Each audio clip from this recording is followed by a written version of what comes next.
And so I completely agree with you. While we needed to do all we can to help women and families get through this crisis, when we get to the other side, it seems to me, and you referenced this when you first spoke, we can't just build back to where we were before. We have to build a much more inclusive, much more equitable middle class and an economy that everybody gets a fair shot at. And we have to increase the minimum wage. This crisis further heightened the critical work of low-income workers. I mean, one job should be enough to raise a family on. And we have to raise the minimum wage to $15 an hour, which you've worked for and I've worked for a long time. And this is something we worked together for many years. But it's way past time to have equal pay for equal work, which has been one of your strongest pursuits in your career. Our administration, we signed the first law, the Lilly Ledbetter Fair Pay Act. We thought that was a big start, and it was. But I think we have to pass the Paycheck Fairness Act. We need to get paid sick leave available for every worker. We've got to make sure it's not just a temporary thing. So if you get sick, you're not foregoing a paycheck to stay home. And we need to provide 12 weeks of paid family, medical, and medical leave, so you can take care of your loved one if they need you. And these are basic protections that we should be providing to workers. And we've tried for a while. So much more needs to be done. Here's my point. I think as you implied, I think the blinders have sort of been taken off. Not that people were bad. They did not want to help. They just didn't fully understand the disadvantage so many people who make their lives function for them, what they were going through. I don't think they had any idea what they were going through. So my next question for you is, it seems to me we're going to face a monumental task of rebuilding our economy and the middle class. And how do you think, I think we're on the same page, but I want the folks to hear, how do you think, how would you recommend we start to, take advantage of, I always say, and my staff is tired of hearing me saying it, that, we're one of the few nations that when we're faced with a gigantic crisis, we embrace it, we fix it. A lot of people hurt, and all those lost lives are never going to come back, and there's going to be a hole in the hearts of millions of families out there. But, we always come back, and we come back stronger. We come back stronger, and we end up in a better place than before it all happened. So what do you think we should be focusing on? And are you as optimistic as I am, and we can do this? I am, and I agree with you, Joe, that I think out of this terrible tragedy of the pandemic and the loss of life and loss of income and everything we're suffering through, this is a moment of reckoning that really we are challenged. Are we going to build back stronger? Are we going to build on our foundation, the kind of America that you and I would like to see for our children and our grandchildren? And that's really what's going to be on the ballot in this election. When it all is stripped away, what kind of America are people going to be voting for? And just to echo what you pointed out, number one, on transparency, one of the things that I tried to do in the State Department was to create a visualization of where foreign aid went. Yep. Because so many people thought we were, giving foreign aid in huge amounts to all kinds of weird stuff. And indeed, we could justify where it went. For example, going after the AIDS crisis in Africa. Not only the right thing to do, but a smart thing, because trying to control a different kind of pandemic was good for the United States and the rest of the world.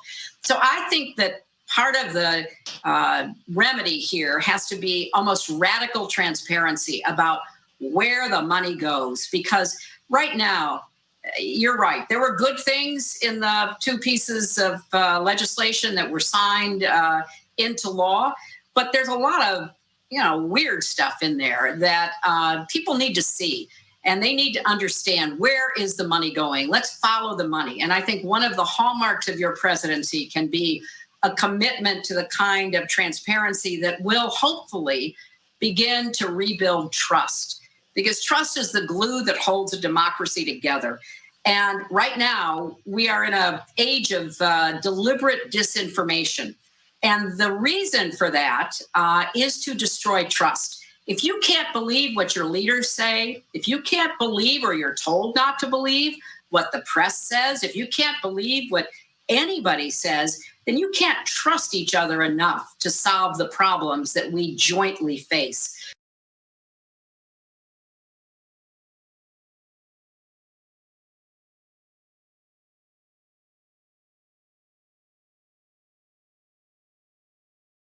So I am hugely supportive of increasing both transparency and accountability. And then on all of the various issues that you addressed, hopefully the time is now. We've been working for equal pay for equal work, the Paycheck Fairness Act, which I sponsored, you sponsored, voted for whenever we got a chance, but always ran into a brick wall of opposition. Well, now all of a sudden, those essential jobs that people are doing. We used to just walk by that woman stocking that grocery shelf. We didn't pay attention to the sanitation worker that was picking up our garbage. Well, all of a sudden, you know what? Those jobs are what's keeping us going. And the Paycheck Fairness Act should be enacted. Also, paid leave. We are way overdue. We are so far behind the rest of the world, and it's shameful. The idea that a lot of people before this pandemic got really full blown were worried that they couldn't take time off, even if they were feeling sick or somebody in their house was sick, because they would lose their job. Yep. That is not only disgraceful, it is so outdated. It is anachronistic, and that has got to be fixed. There's a lot of things that will give more support, more security to working families, and we need to join the rest of the developed world to make sure that we actually deliver on that. And the final point, which you also were alluding to, is we got to make government work in visible ways for people, because right now I'm thrilled to see that, frankly, governors of both parties who have grabbed hold of this pandemic, made the tough decisions, shut down their economies, have been listening to the scientists. They're actually getting really high marks from across the political spectrum because they are leaders who are problem solvers. They are humble enough to know they don't possibly have all the answers, but they want to listen to the people who can help them try to find them. So that kind of leadership may be back in vogue. We've gone through a period where I think some people might have forgotten that it really does matter who your mayor is, who your governor is, and yes, who your president is. So rebuilding that belief in governing as a way of delivering for people and making their lives a little easier, a little better, a little safer, a little healthier. All of that, I think now we have a chance to have many more people paying attention and listening than we did before. And that's why I think you are exactly the right person at the right time with your background and your values and your compassion to be able to make that case. Well, you're very generous, but there's so many things I'd like to continue to talk to you about. We're supposed to take questions from the audience, but as usual, it's like one of our breakfasts. But one of the things that I keep saying, and I really mean it, I think this crisis has allowed decent people who haven't focused before to realize that when the store clerk is making enough money to take care of their family, the wealthy guy down the street's better off. Everybody's better off. When you have a system where the people who you rely on the most are in a position to be able to do their job and do it and live a decent life, that raises your standard. This notion is outmoded that somehow if people who are struggling get help, it's going to drain resources from others. It's the opposite happens. The opposite happens. When you raise salaries, all salaries go up. Everybody does better. And by the way, corporate America is doing fine without having to worry about what's going to happen here. I mean, these guys and women, we've gotten kind of out of whack the way we measure things. But everybody does better when we treat people and economically fairly and give them opportunities. Look, I know I'm tempted to ask you another question, but look, we have to take a few questions, and Michelle Kwan is going to read some questions to us that were submitted. And Michelle, welcome, and thank you for all your involvement throughout this effort for both Hillary and before and me. So Michelle, fire away. All right. Thank you so much, Vice President Biden. Our first question comes from Tiffany in Connecticut. She asked, there are a lot of women who are in abusive relationships and are now stuck at home with their abusers. What are ways how women being abused can get help and know that they have a safe place to go? Well, thanks, Michelle. And I'm so glad Tiffany is asking that question. Violence against women is a huge problem, and especially right now. And Hillary and I have worked very hard on trying to end violence against women, wrote that legislation, and it's been one of the leading causes of my life. I've met thousands of domestic violence victims for real, trying to get the law passed and finally getting it passed and working beyond that. And it's heartbreaking to know the suffering they have experienced and are experiencing. But I also know how much courage they have. Our support for victims has to match the courage they show every day. First, I want victims to know they are not alone. The National Domestic Violence Hotline is there for them. It might be hard to make that call when you are essentially trapped in a home because of the stay-in order, the stay-at-home orders that exist. But you can text and you can chat online. So please reach out for help. The hotline can connect you to an emergency shelter. They can help you find a safe place to go. They can provide you to get out of the house safely. And federal and state governments need to do everything they can to help survivors at this moment in time. That means, one, providing survivors a place to live where they can stay safe and healthy. We have violence women's shelters and homes, but we have to move beyond that in this crisis. We should empower FEMA, the Federal Emergency Management Organization, to work with every state so they immediately increase shelter options, including contracting with hotels and motels to provide shelter. Modifications like sleeping just to have the idea that we deal with trailers that are available for people as well. We have to also provide immediate economic relief to survivors. No one should be forced to stay with their abuser because they don't have the resources to leave. Particularly, the vast majority of kids in the street are there because their moms are victims of violence. We need to provide survivors. And the way we provide for survivors is we include cash assistance, unemployment insurance, flexible to their needs, and paid safe days and safe leave. We have to make sure all survivors of color, immigrants, survivors of Native American survivors, older survivors, those with disabilities, the LGBTQ community survivors, they all need support. And we have to make sure survivors and services can be connected. I've worked to make that hotline had the state-of-the-art telecommunications. When you call, they can tell where you are. They can get there in a hurry with real police protection if you need it. Now it's time to push again. We have to equip our hotlines and vital service providers with the tools that they need to take care of the person who's calling. There's a lot more to be said about this topic, and today I've released a proposal on how I'd address the scourge of violence against women during this public health crisis. Go to joebiden.com. And I hope you'll look them over because there's ways out. The worst thing in the world is being a prisoner in your own home. And so many people are right now.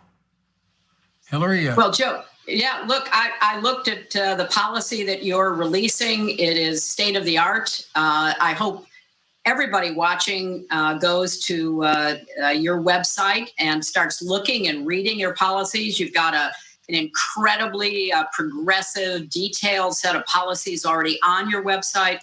But there's a relation to a point you made earlier, and that is this is an issue, violence against women, domestic violence, that is one of the many, many issues that depend upon state and local resources.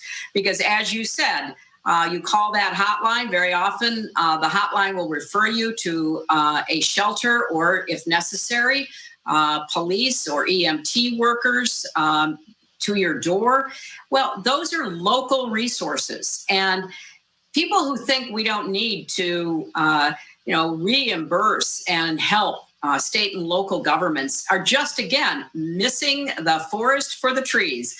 If you believe in police protection, fire protection, EMT services, hotline shelters for domestic violence survivors and everything else, you've got to know that the budgets of our state and local governments during this crisis have been drained.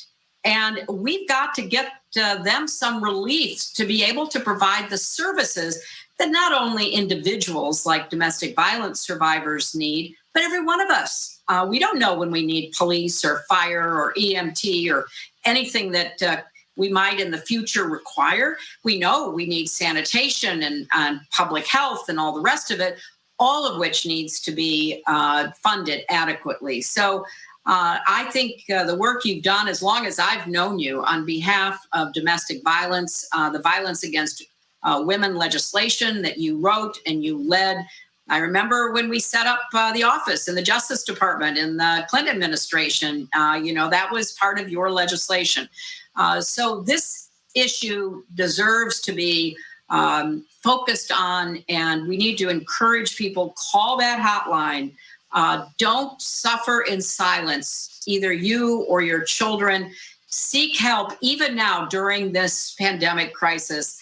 And then let's all resolve that we're going to do even better following the outline of the policy that you've put out to make sure that everyone in every home in America can be as safe as they deserve to be. Thank you so much, Secretary Clinton. Our next question comes from Hannah in Indianapolis. As the United States continues to endure the height of the COVID-19 pandemic, what would you do to make sure women, especially poor and marginalized women, have access to all women's healthcare services?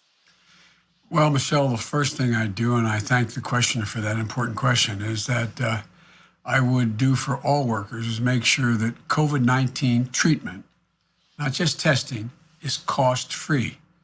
People, even when we had the test, which we don't sufficiently, people who have access are worried to go get the test because they're going to be charged. They believe that. So it has to be cost-free and the treatment cost-free. No one should have to pay $1 out of pocket for that. Now, I've called for that on March the 12th, and it should be part of the next congressional package, I hope. The next thing I would do is help laid-off workers to ensure they could keep their health insurance through COBRA, meaning that if their health insurance is provided by their company, which they pay into, it's really expensive for most families to make up the difference. There's a thing called COBRA. You can keep that insurance.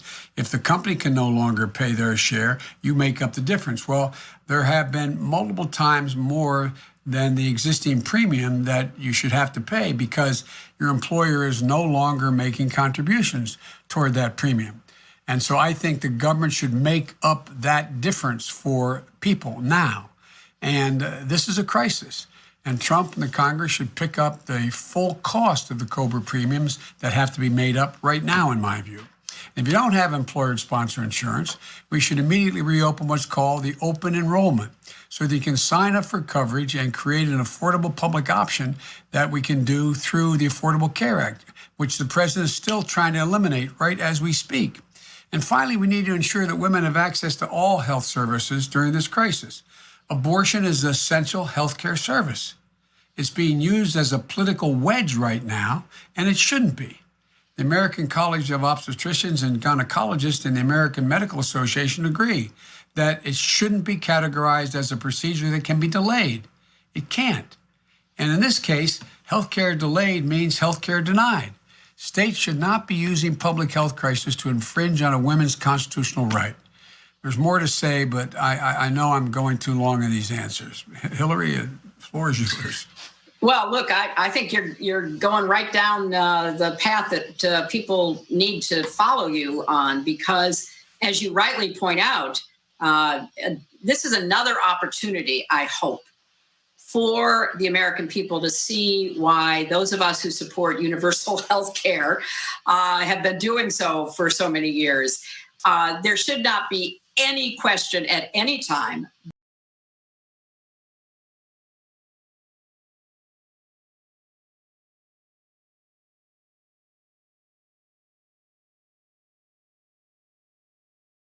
But particularly at the height of a pandemic, that people will have the health care that they deserve because of cost or availability. So I'm hoping, Joe, that as you have proposed, we try to fill all those gaps, a public option, going as far as we possibly can, lowering the age of Medicare, going as far as we possibly can, making sure that everybody has access to quality, affordable health care. And now we know why. I mean, you can't hide from a virus. We can try to, stay inside and hope that we don't come in contact with anyone who's carrying it. Although with so many people being asymptomatic, it's a little hard to know, even in your daily life, going to the store or the pharmacy, whether you might encounter somebody, which is why we should keep, wearing masks and washing our hands and everything else we're told to do. But why add to that existing anxiety, the panic, the fear that if you get sick, you won't be able to afford health care? Yeah. That is wrong. It is fundamentally wrong. It is against our moral values, every religious value that I'm aware of. And yet you're 100% right that this administration, this White House, as we speak, are still trying to strip the Affordable Care Act. Now, and let's remember one other thing, and I don't think this has gotten enough attention. President Trump is on the record from his trip to Davos in the Swiss Alps of saying that it was time to go after Social Security and Medicare. So, this is a high stakes time because of the pandemic, but this is also a really high stakes election. And every form of health care should continue to be available, including reproductive health care for every woman in this country. And then it needs to be part of a much larger system that eventually and quickly, I hope, gets us to universal health care. So I can only say amen to everything you're saying, but also to, again, enlist people that this would be a terrible crisis to waste, as the old saying goes. We've learned a lot about what our absolute frailties are in our country when it comes to health justice and economic justice. So, let's be resolved that we're going to solve those once you're elected president. I promise you that's going to be my objective. Thank you so much, Secretary Clinton and Vice President Biden. Our last question comes from Asha, a pharmacist from New Jersey. Asha is an essential worker during this crisis and wonders what you do as president to ensure she can do her job safely. Asha, you're one of the people we've been talking about the whole time here, an essential worker. What you're doing is important all the time, but particularly right now, to provide, essential workers with all they need for personal protective equipment that you need to do your job safely. I urge the president to use the full authority of what they call the Defense Production Act well over a month ago, not only to surge production of critical protective gear and tests and more, but also to ensure that they're distributed swiftly and in full so that everybody has it, and that means you.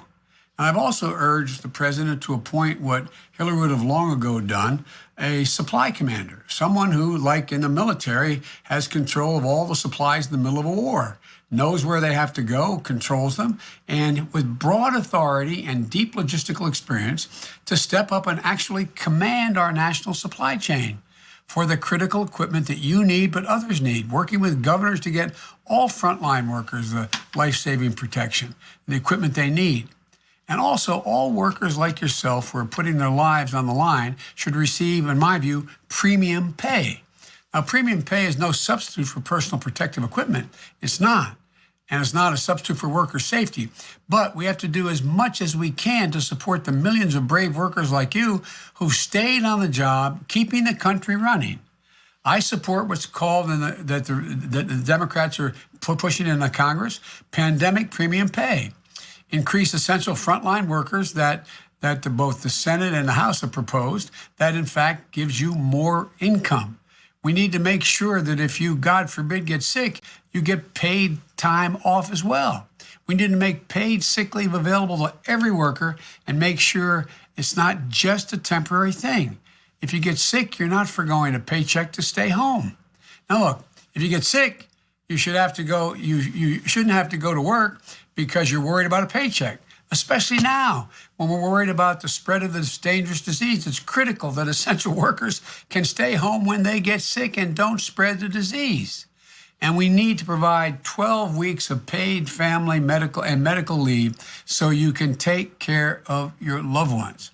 And look, folks, the whole idea here that's become clear, in my view, if you excuse the addendum here, when the president went to Davos and talked about, and I remember when I was making this case as vice president saying that the Republicans are going to try to cut Medicare and Social Security, he said, no, they're not going to do that.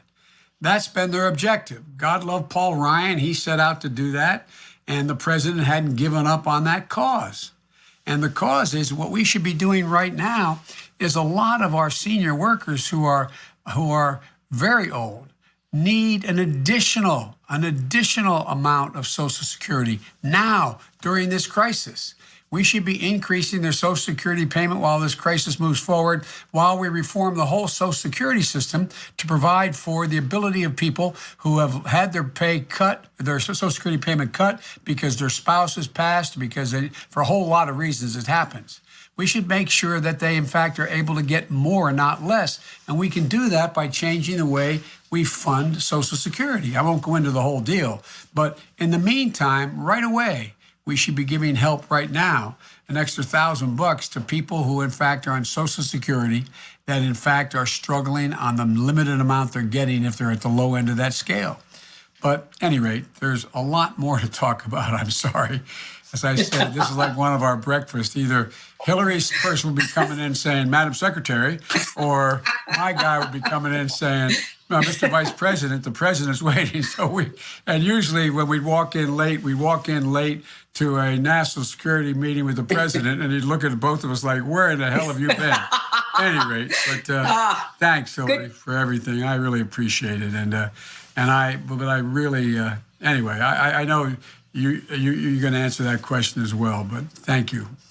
Oh, listen, a lot of good memories. You're absolutely right.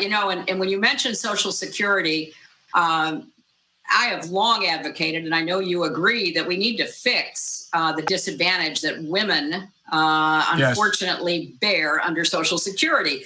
Because when you take time out to care for children or an ailing spouse or ailing parents, you're out of the workforce and you don't get the credit that you need to be able to have a more secure retirement when that becomes possible.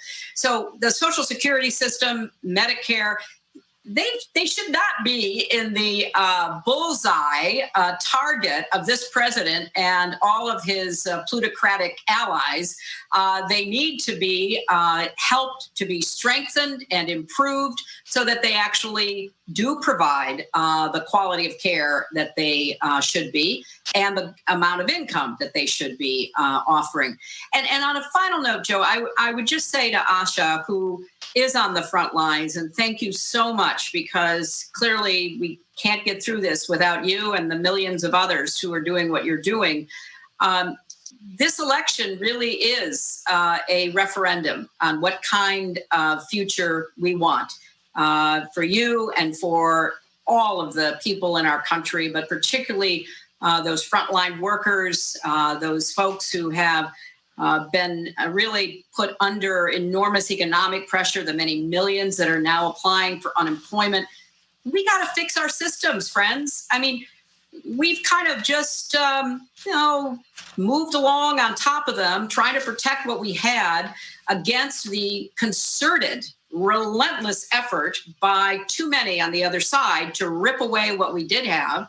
But now, if we get people to pay attention and to really look at what's at stake for them, for their families, then I think we can have an election that really will matter about how we put us on a stronger foundation for the future.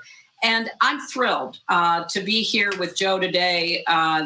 It is a little bit, as you got a kind of a front view into our breakfast at the Vice President's house those years ago, every Tuesday morning.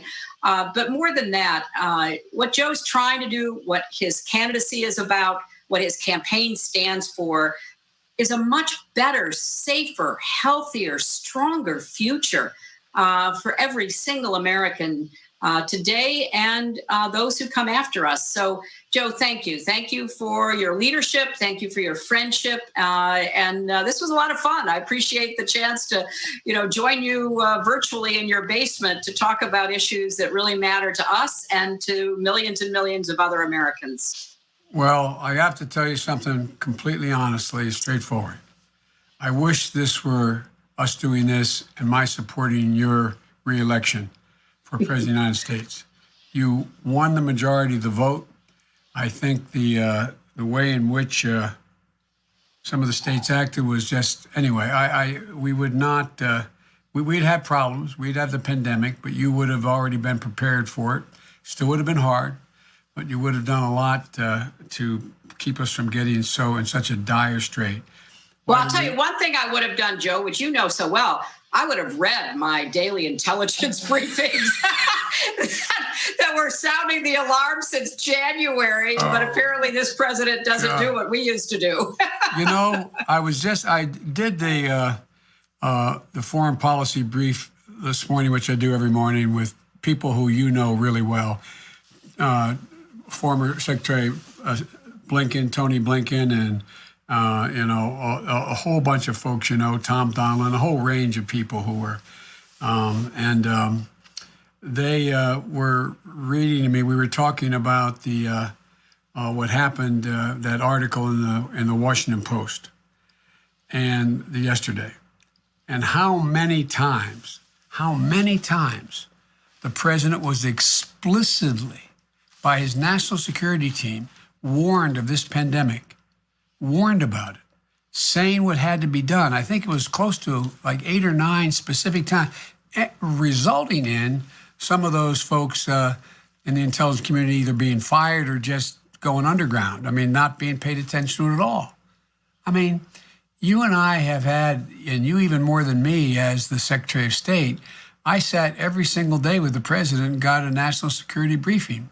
And when you weren't traveling the world, you were at every one of those. And the idea that we would have been warned more than a half a dozen times explicitly by the Intelligence Committee of what was coming, what had happened, what China wasn't doing, et cetera, and then be out there complimenting what a great job China was doing. It's just beyond, and I assume, I shouldn't assume anything, but my guess is you would have read, that's what you're talking about. The question is, did he just not read what we used to call the PDB? Or did he read it, not care? I presume, to give the more generous view, that he just didn't read it, which is a totally ungenerous view. I mean, but I can't fathom it. And look what it's done to the intelligence community and its sense of whether or not it brings bad news to a president. Anyway, that's a whole other subject. Maybe we should talk about one day. But look, I want to thank everybody. I want to thank Hillary for joining us in this conversation today. And Hillary, I'm going to keep calling and asking for your advice.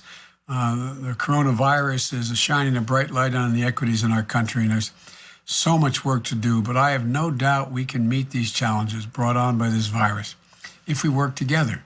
The American people have never, not a joke, I know you're tired of hearing me say this, have never, ever, ever, ever let the country down, given half a chance. They're tough. There's no quit in America. They're prepared, but we got to do it together. And it's great being together with you, Hillary. Thank you. And Michelle, thank you so very much. Appreciate it. Thank you, everyone, for being in and listening. Now, a message from the President of the United States. You have the courage to speak the truth, to do what is right, and to fight for what you believe, and keep doing it.